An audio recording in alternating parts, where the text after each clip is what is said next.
आज से कांग्रेस के 3 दिवसीय चिंतन शिविर की शुरुआत हो चुकी है, जिसके लिए लंबे समय से पार्टी की तरफ से तैयारियां की जा रही थी। कई बैठकों में मंथन करने के बाद चिंतन शिविर में पार्टी भविष्य का रोडमैप तैयार करेगी। ऐसे में आज शिविर का पहला दिन है, जिसकी शुरुआत कांग्रेस की अंतरिम अध्यक्ष सोनिया गांधी के भाषण के साथ हुई है।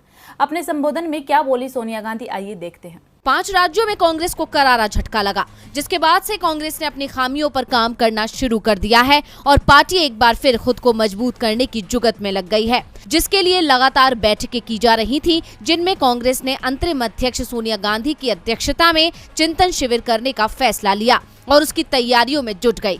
जिसके बाद आज से राजस्थान के उदयपुर में कांग्रेस के 3 दिवसीय चिंतन शिविर की शुरुआत हुई है। शिविर की शुरुआत सोनिया गांधी के संबोधन से हुई। शिविर के उद्घाटन भाषण में सोनिया गांधी ने पार्टी के नेताओं से कर्ज उतारने की अपील की। उन्होंने कहा कि कांग्रेस ने हम सभी को बहुत कुछ दिया है और अब उसका कर्ज लौटाने की बारी है। सोनिया गांधी ने कहा कि हमें ये करना होगा कि यहाँ से जब निकलें तो नई ऊर्जा, नई प्रतिबद्धता और प्रेरणा के साथ निकलें। उन्होंने कहा कि देश की जनता को एक बार फिर से कांग्रेस से बड़ी उम्मीदें हैं और हमें उनको पूरा करना होगा। इसके अलावा सोनिया गांधी ने देश की मोदी सरकार पर भी जमकर हमला बोला। उन्होंने कहा, हाल में मिली नाकामयाबियों से हम बेखबर नहीं, ना ही हम बेखबर है उस संघर्ष से या उस संघर्ष की कठिनाइयों से जिसे हमें करना है और जीतना है।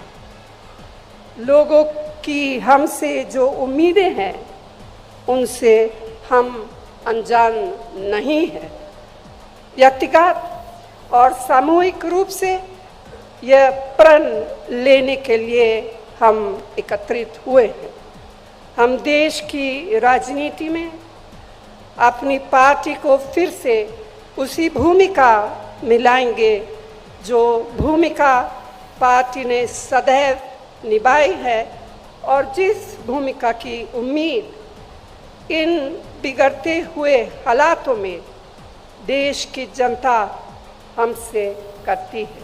इसके अलावा सोनिया गांधी ने कहा कि आज मुस्लिमों पर देश भर में अत्याचार हो रहे हैं, वो भी बराबर के शहरी हैं और उन्हें भी समान अधिकार है। कमजोर वर्ग के लोग आज उत्पीड़न का शिकार हो रहे हैं, खासतौर पर दलितों को सजा दी जा रही है। मोदी सरकार के राज में देश की अर्थव्यवस्था चौपट हो गई है और नोटबंदी के बाद से ही लगातार गिरावट का दौर जारी है। लोग अब ये मान चुके हैं कि हमें नौकरियां नहीं मिलने वाली है। इसके साथ ही सोनिया गांधी ने मोदी राज में हो रहे निजीकरण को लेकर भी सरकार पर निशाना साधा। उन्होंने कहा कि नए रोजगार के अवसर पैदा नहीं किए जा रहे हैं, वहीं दूसरी तरफ लोगों के कल्याण और विकास में योगदान के लिए बनी सरकारी कंपनियों को बेचा जा रहा है। यानी सोनिया गांधी के भाषण से साफ है कि उन्होंने मोदी सरकार को घेरने की पूरी रणनीति बना ली है और 2024 के लिए कांग्रेस तैयारियों में जुट गई है।